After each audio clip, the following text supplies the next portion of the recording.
I'm John Weiler, the author of the Last Vegeta series, and I have just uploaded an essay on belief/knowledge versus understanding.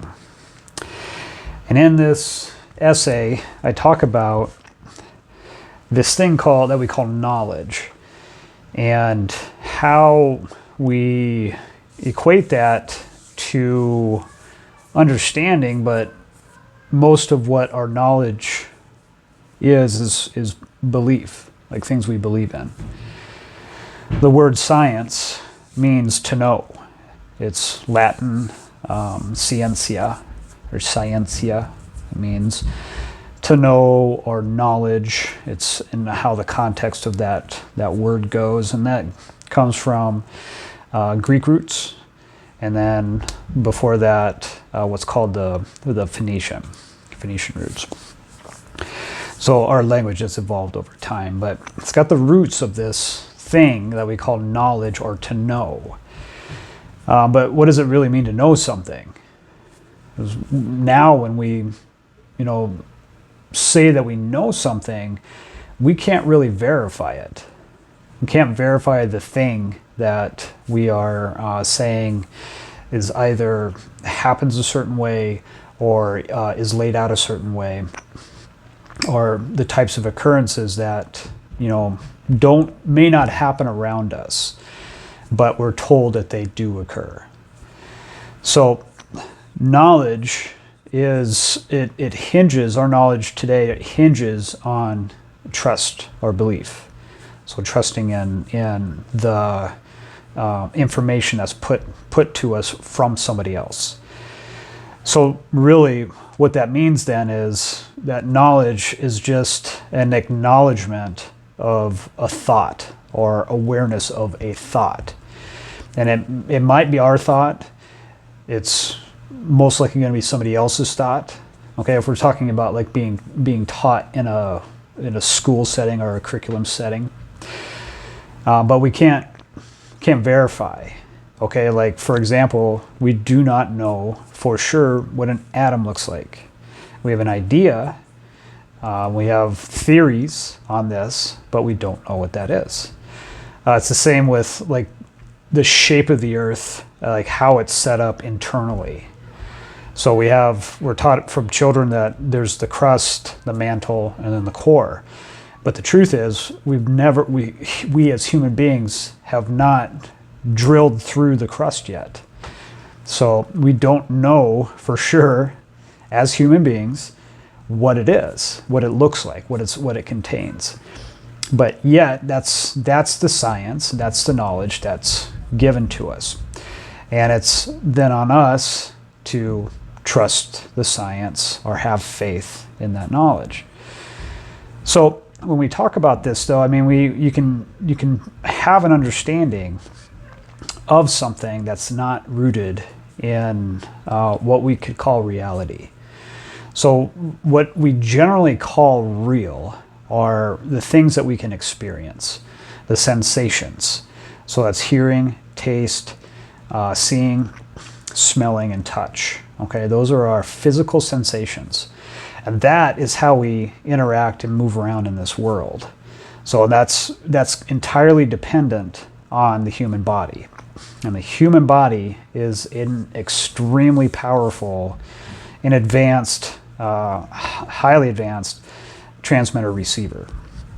So we are constantly receiving signals and interpreting those signals, and then we're also transmitting those signals. Okay, whether it's audially, if disruptions through our movement through the air that we move through, and the things that we bump into, the things on those lines, if we create some sort of flash, so we got a visual signal that somebody else will interpret. Okay, but that's really the purpose of this body, is to house the energy form that we identify as ourselves. Okay, as who we are. And this vehicle here, this body, gives us the sensations of the environment around us.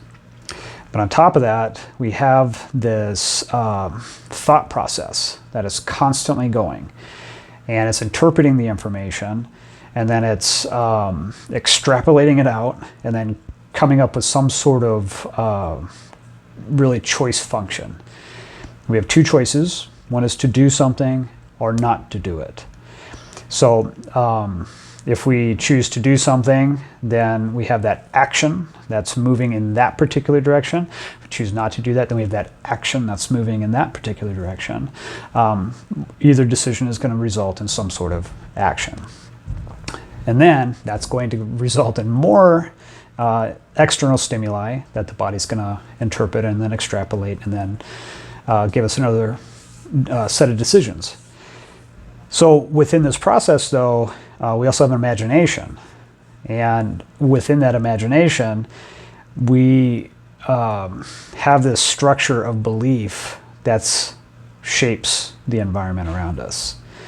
Okay, so if we believe that a person is a certain way, so we want this person, maybe it's your spouse or your child or your parents or somebody who's close to you, we want them to be this way, then we will convince ourselves that this person is this way. Regardless of the actions of that individual. So our belief will then structure our interactions with that person and also with others because of that belief structure that we've created around that particular person. The same for any type of group think or group period that we can choose to assign ourselves to, whether it's religious, ethnic, by like nation. All right, so I'm living in the United States, so I'm an American. If political, okay, so I'm also again in the United States, so I'm a Democrat or I'm a Republican or I'm a whatever the other parties are. So you can take this idea of a direction or a collection or collective and say that we are this particular way. And we believe things are this way, so the outcome of that belief is going to be this way. So the ability for us to manifest or manufacture an environment is extremely high because all the interaction is actually taking place inside of our body. So all of the external stimuli is being decoded, and it's all set on within a spectrum of frequencies. So our sight is set within a certain visual spectrum, and then our hearing is set within a certain audio frequency spectrum. That if it goes above or below that, we can't hear it. Our bodies aren't capable of doing so. So as everything is being decoded within your brain, an image or a sound or a smell or a feeling or a taste is being generated and given out through the body. So much, if not much, all that you see is happening in your brain, okay, and in your mind, but physically within your brain. The same with what you hear and then the rest of your senses too. So the entire world, the entire universe, anything that we can ever think of as it relates to this particular existence is occurring inside of your body. It is not happening outside. It is happening inside. So with this structure of belief, because we manufacture the environment internally, we also can modify that environment based off of what we desire or what we want, which is what belief is. So when it comes down to science then, because we look at science as like cold hard facts, but the idea of us knowing what these facts are, the likelihood of them are extremely low. Because we can say that this particular thing has this particular percentage of something, but you and I can't verify that. So whether we just don't have access to the data, we don't have access to the equipment, or we're not even going to take the time to do that, that's not our job, but we can't verify it. And if you can't verify it, then you don't really know. And if you don't really know, then you believe it. Then it's required faith. So our understanding comes from being able to verify, and that is generally done through your physical sensations, generally.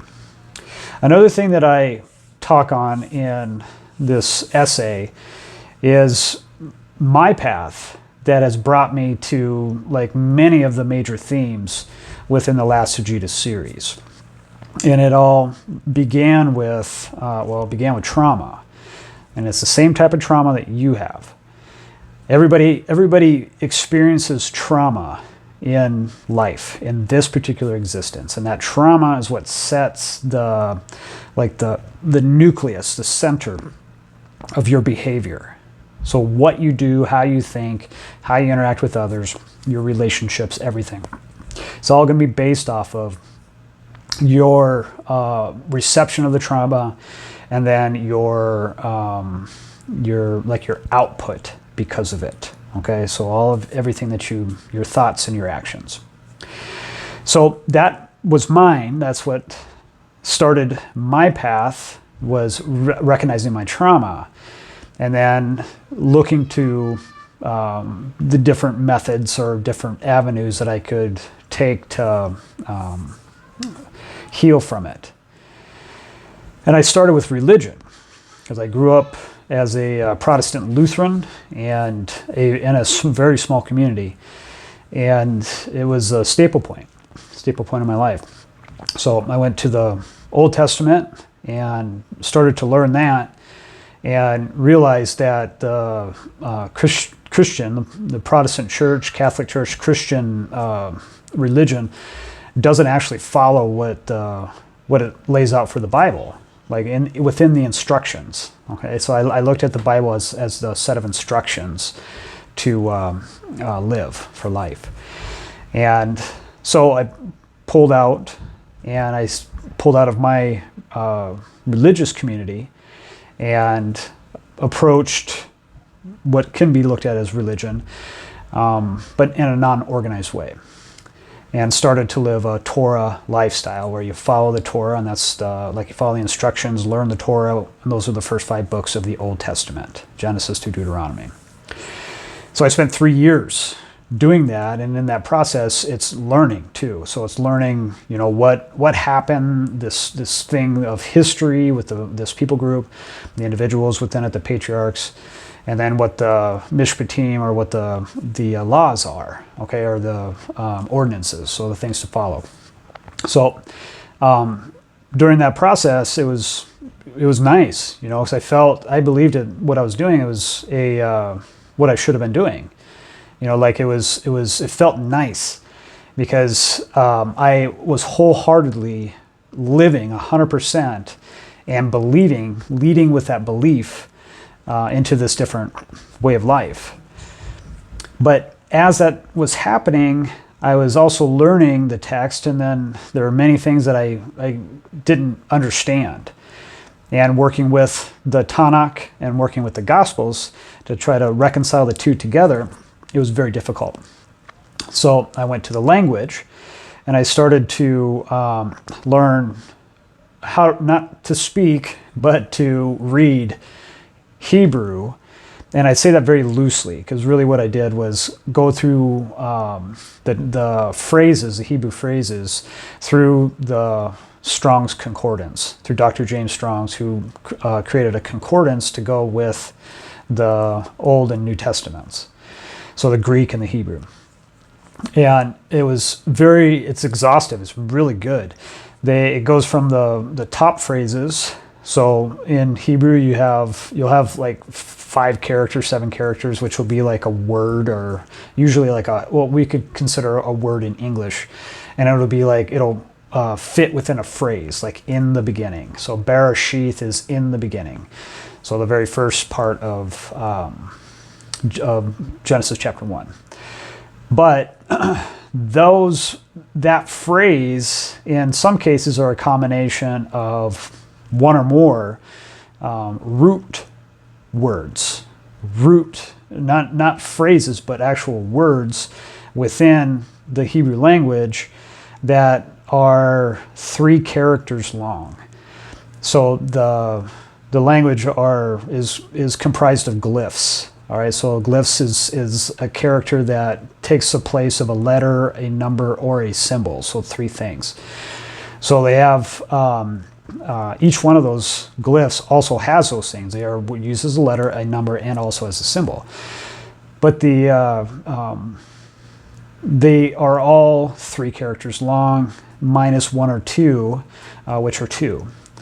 But the root words within these phrases, they are all the same in a sense as far as their length, so 3 characters, and the majority of the text goes back to just a handful of these root words, and they're placed intermittently, just in different ways.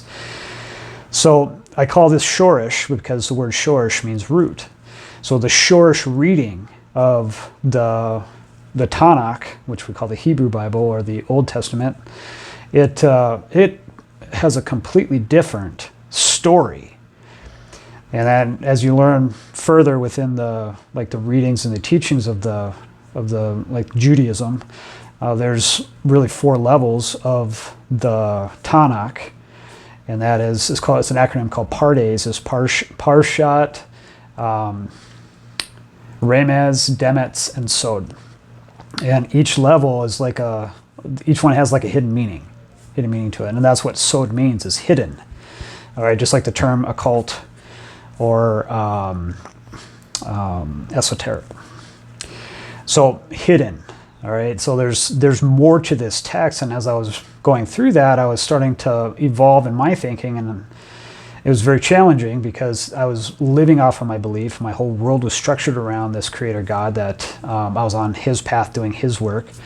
And then to be open to at that point, was the possibility that there wasn't such a thing, that this word is not infallible, and it, in fact, was something completely different than what I was doing.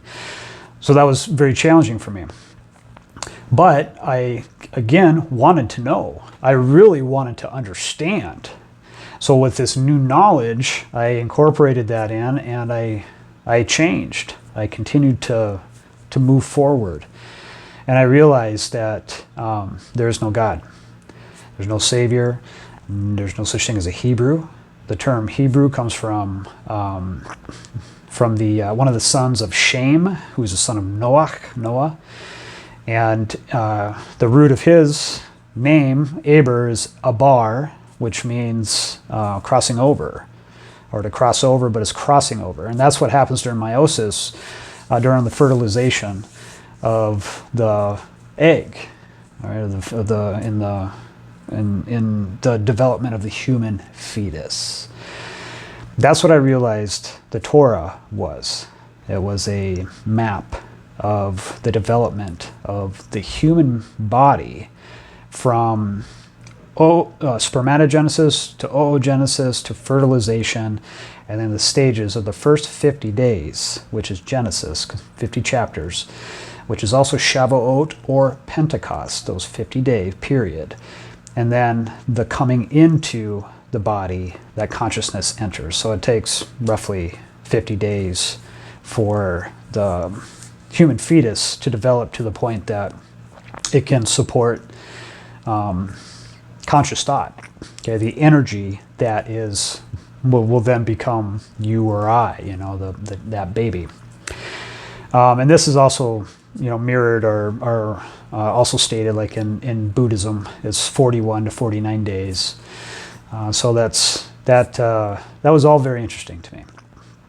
And continuing forward then, I looked at the math, the gematria. So there's a numerical designation for each one of the Aleph, Bet characters.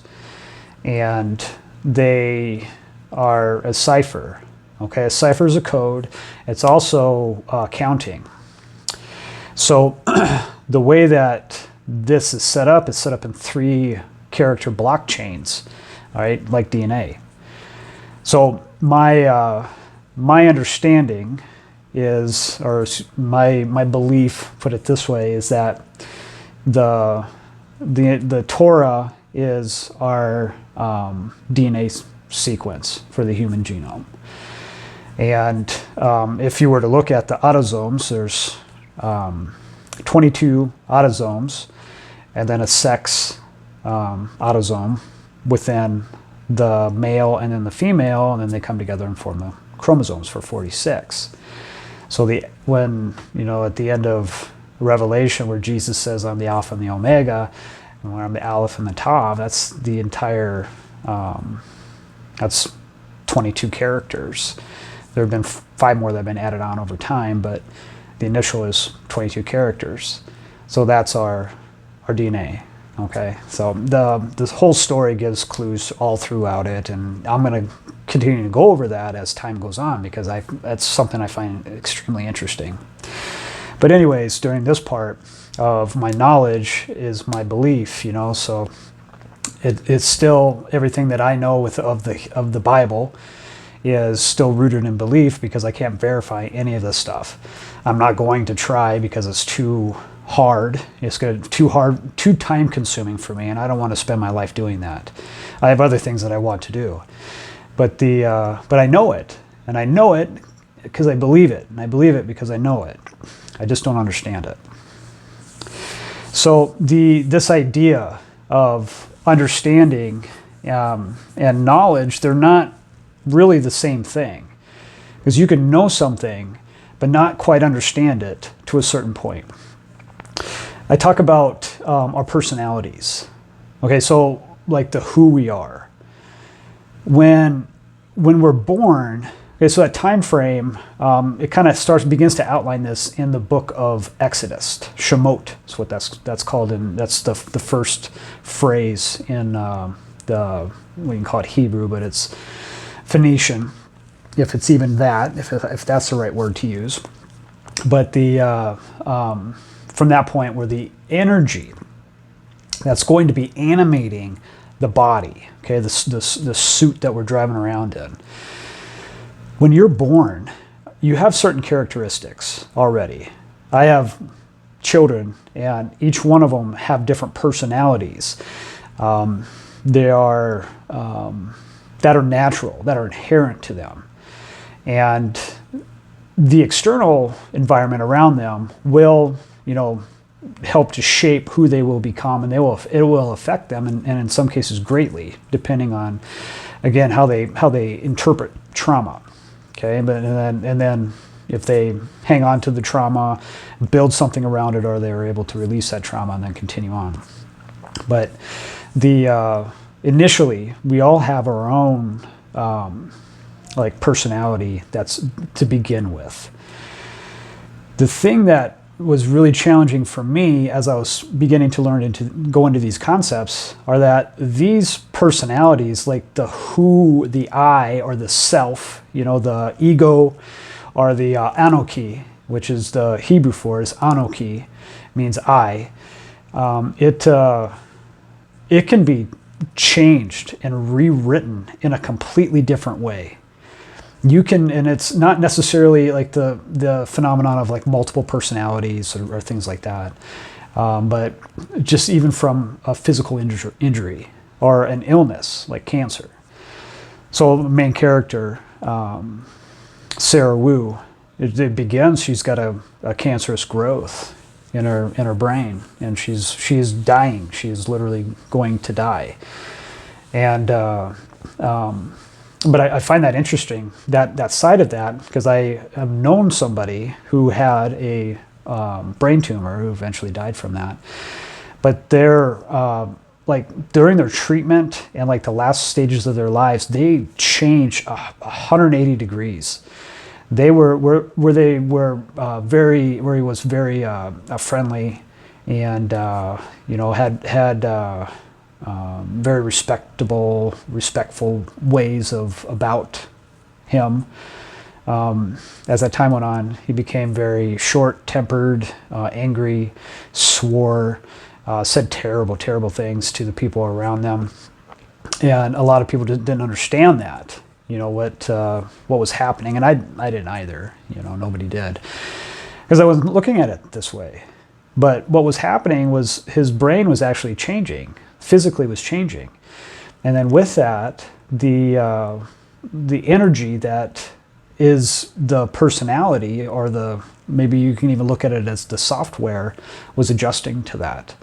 But it wasn't adjusting in a better way, like a happy way. It was in a negative or adverse way. So generally that's how it happens. There are cases of people, getting like their skulls punctured, their brain punctured, not dying, but becoming completely different, being very violent and agitated, and just have this a personality that they weren't before. I'm a combat veteran, and I've been around all kinds of explosions, never been hit with a big one. I've also taught extreme long-range shooting, where the projectiles that you shoot, there's a lot of pressure behind them, and I was constantly by muzzles, by that area where you're getting the back blast from high pressure muzzles, the ends of the rifles, and you feel it here in your head. And I also know people who have never been in the military, who have played contact sports, who are suffering from traumatic brain injury, concussions, multiple concussions, that greatly affect their personality, not to the point that it turns them around, but they become more isolated, easily angered, highly depressed, very volatile, to the sense that we have, for what we believe, this epidemic of 22 suicides a day for veterans. And that has a combination of things, but notwithstanding the physical effects of the brain, of the thought processes, the cognitive process within the brain tissue. So to kind of bring that together, it was the idea that your personality is, you're not set as you. You can change in the blink of an eye. You can trip and fall and hit your head. You can go get in a car accident. You can develop something. It can just change with something. Your personality can change without you having to do anything, like something that's completely out of your control. So are you really you then? That's the question. That was my question, is are we really us? And that was very difficult, because the answer is no, we're not. And then this idea that comes after that is, the question is, well, why are we even here then to begin with? If we are if we are so transient, so completely transient, that when we die, we don't remember. I don't remember what I was before I came in. And if you talk to anybody that says they do, it's likely going to be untrue. Because, if you think about your dreams, what did you dream about last month? And unless it was something that was extremely profound, you may remember some of it, but you're not going to remember it exactly. And you're going to make up the story that comes around that. But odds are you don't remember. I don't remember what I dreamt about last night. So you're going to remember a previous life, or a life before that. If it even works that way, we don't know. We want to believe, and we want to make up our stories around it, but the truth is we don't know. So my question at that time was, what's the point then? Why even be here? Well, the truth is, though, the world is not about you. It's not about me. It's really about how we interpret the external stimuli, the experiences. Because we're really here for the experience. That's the whole purpose of our bodies. is to take in the external stimuli, interpolate it, extrapolate it, and then act on it. All right, whether that action is to do something or not do it. That is the whole point of our lives. So it doesn't have to do with Jonathan Weiler or your name here. It has to do with how you are out and how you are, how you interact with your environment and how you experience it. So to kind of wrap this up, the idea of knowing something versus understanding it, they're two different things. Most of our knowledge is belief. Our understanding is something that is relatable to experience. Okay, whether we can see it, hear it, taste it, touch it, or smell it. All right, then we know that it's quote unquote real. Although there is a reality that's outside of that, we don't understand it. And if you say you understand it, then verify it. Because we can't, if you can't verify something, if you can't replicate it, if you say something is a certain way, but cannot replicate that, then it's just faith.